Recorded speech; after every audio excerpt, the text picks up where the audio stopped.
Hello everyone, कैसे हैं आप सब लोग। अभी अराउंड 10 बज चुके हैं और हम एक चक्कर मार्केट का लगा के आ चुके हैं। आजकल ऐसा हो रहा है कि रोज मार्केट जाना पड़ रहा है क्योंकि 5 दिन से कुछ ना कुछ सामान हर जगह पे खत्म हो रहा है और इतने पेमेंट हो नहीं पाती या इतना टाइम नहीं लग पाता हर रोज जाने का। तो रोज ही जाना पड़ रहा है, मतलब रोज ही काम पड़ रहा है। बेसिकली आज क्या काम था, आज कुरकुरे वगैरह लेके आना था। और ये क्या है, ये सर्फ एक्सेल का कट्टा है। मैंने आपको कल बोला था कि हमारे पास 5 ही बचे हैं, तो वो आज 4 हो गए थे। तो ये लेके आना बहुत जरूरी था, ये ले आया। और ये जो 10 रुपए वाला डायपर है ना, ये हमारे पास ये कितने 7 पीस बचे हैं।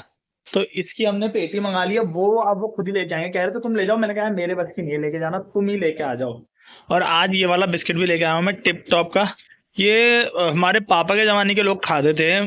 जीरे वाला बिस्किट है बेसिकली ये। तो ये हम कभी कभी बेच लेते हैं, हर टाइम नहीं बेचते बट कभी कभी बेचते हैं। तो इस बार हम ले ही आए।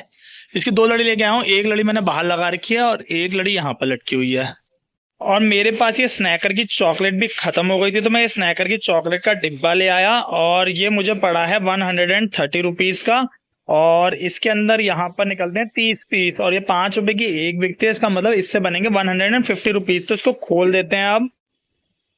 इसके अंदर से ऐसी चॉकलेट निकलती है जिसके अंदर पहले से ही डबल चॉकलेट बनी हुई होती है। मतलब ये 2 चॉकलेटों में मिला करके एक चॉकलेट बना देते हैं बड़ी सी। बिकती बहुत है भाई साहब ये, क्योंकि मैंने 5 साल से बेच रहा हूँ और 5 साल से ऐसा कभी नहीं हुआ कि ये नहीं बिकी हो। ये हमेशा पूरी बिकती है। जैसा कि मैंने आपको परसों बोला था कि वहां शायद गेट लग रहा है, तो यही हुआ, वहां पे गेट लग रहा है पर गेट बड़ा छोटा लगा है यार। उन्होंने तोड़ा तो उन्होंने इतना ज्यादा और गेट बना दिया इतना छोटा सा। तो अब वो वहां साइड में दीवार खड़ी करेंगे शायद। चलो सही है। वैसे बड़ा गेट मैंने बोला था इस ट्रक के पीछे, यहाँ पे ये ट्रक ही खड़ा रहता है यार, तो मैं बड़ा गेट दिखाऊं कैसे। छोटा ही गेट लगाया है, चलो कोई नहीं। आदमी के आने जाने के लिए तो बहुत है। हो रहा है यहाँ से बहुत ज्यादा धूप आ रही है। इधर से तो सही है। जाड़ों के टाइम पे ऐसा हो जाता है कि यहाँ से बहुत ज्यादा धूप आती है हमारे सिर पे। आप देख लोगे बिल्कुल मेरी आंखों पे लग रहा है। इससे ना मेरे को बड़ी प्रॉब्लम से होती है और समझ में नहीं आता कि अगर क्या होगी कि इसको बड़े चादर में डाल सकते हो, उसको बंद करूंगा तो दुकानदारी खराब होगी। ये क्या फायदा फिर दूसरे को खोलने का। तो ये ना, ये लगभग 3 एक वजह से मुझे परेशान करती है और अभी लगता है कि करेगी परेशान। आई थिंक एक रात 2 महीने और परेशान करेगी, फिर जैसी गर्मी आएंगे ना फिर वापस सूरज अपनी जगह पे पहुंच जाएगा। अभी सूरज इधर को ढल रहा है, फिर वो सूरज इस साइड को ढल रहा होता है। अभी वो यहाँ ढल रहा है ना, फिर वो इधर ढलता है, तो इधर से नहीं आता है, सिर्फ जब इधर से ढलता है तो इधर आती है। और पूरे जाड़ों में ये इधर ही ढलेगा अभी। मैं यूजुअली अपना वो चेक करता रहता हूँ स्टॉक के, कहीं पे कोई चीज एक्सपायर तो नहीं वाली है। इसी वजह से मैंने ये देखा अंकल चिप्स ये एक्सपायर होने वाला है। ये लास्ट पीस मेरे पास बचा हुआ है, बाकी सारे इसके साथ के बिक गए। तो ये इसकी एक्सपायरी 17 दिसंबर 2025 है। तो इसी वजह से मैंने ना इसको इस वाले काउंटर से निकाल करके, ये इस वाले काउंटर में था, आज यही वाला काउंटर मैंने अच्छे से चेक किया, इससे निकाल करके मैंने इसे यहाँ रख दिया है। यहाँ रखने से क्या होगा ना कि कोई भी कस्टमर आएगा वो सीधे मांगेगा। तो हो सकता है कि 17 दिसंबर से पहले पहले ये बिक जाए, और नहीं बिकेगा तो फिर हमने खा ही लेना है। आज ना हमारे पास 2 चीजें बिल्कुल इमरजेंसी में खत्म हो चुकी हैं, जिसमें सबसे पहले तो ये बिस्लरी की पानी की बोतल है, जो कि बिल्कुल लास्ट पेटी चल रही है। आप ये देखेंगे लास्ट पेटी भी खुल चुकी है हमारी। तो ये लास्ट पेटी एक ही बची हुई है मेरे पास। 2 लीटर वाली तो अभी लेके आए हैं, तो ठंड में तो इतना नहीं बिकता है, लेकिन ये लास्ट ही पेटी बची है बिस्लरी की, तो ये मंगाना बहुत जरूरी है। और जो सेकंड चीज है वो ये चाय के गिलास की वो है, क्योंकि चाय के गिलास भी सिर्फ 2 पीस बचे हैं। ये खुला हुआ है, ये खुला हुआ है, तो सिर्फ 2 ही पीस बचे हैं।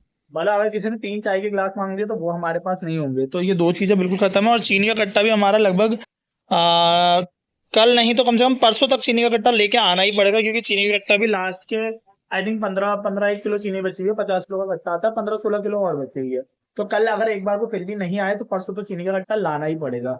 तो मतलब मैं 3 दिन से लगातार काम कर रहा हूँ, लगातार दुकान में सामान भर रहा हूँ, लेकिन 3 दिन से भी सामान पूरा हो नहीं पा रहा है। 5 दिन की छुट्टी हो गई है, बहुत भारी पड़ रही है मेरे को, क्योंकि मेरे को हर रोज ही कुछ ना कुछ मेजर लेने जाना ही पड़ता है। माइनर माइनर चीजें छोड़ी भी दे जाए, लेकिन मेजर चीजें तो लेने जाना ही पड़ेगा। और ये स्टिंग का एक नया मेरे यहाँ पे मेरे को मार्केट में दिखाई दिया था एक कैन। तो ये मैं बस टेस्ट करने के लिए एक अपने लिए खरीद करके ले आया। इसकी एमआरपी मेरे को ये 30 रुपए का पड़ा है। तो मैं ये चेक करने के लिए ले आया कि क्या इसके अंदर है क्या नहीं है। तो अभी मैंने ऐसे ही ठंडा करने के लिए रखा हुआ है, देखते हैं इसके अंदर कैसा रहता है। ये मैंने कभी बेचा नहीं है, हम स्टिंग की सिर्फ बॉटल से बेच रहे हैं। इसकी एक्सपायरी भी अभी 4 मई 2026 है, तो एक्सपायरी तो काफी है, मतलब ठंड में रख सकते हैं इसे। मैंने सिर्फ बॉटल से बेची है जो कि रेड कलर की आती है, वो ये वाली। 5:30 हो चुके हैं और पूरा अंधेरा हो चुका है लगभग लगभग। बाहर लाइटें हमारी सारी की सारी खुल चुकी हैं। तो अब वीडियो थोड़ा सा एडिट भी करना है और फिर अपलोड भी करना है, जिसमें मेरे कम से कम आधा पौना घंटा चला जाएगा। फिर 6 बजे से पहले मुझे डालना है। तो अब आपसे मिलना होगा अगले ब्लॉग में कल शाम को 6 बजे। तब तक के लिए tata bye bye and enjoy your life.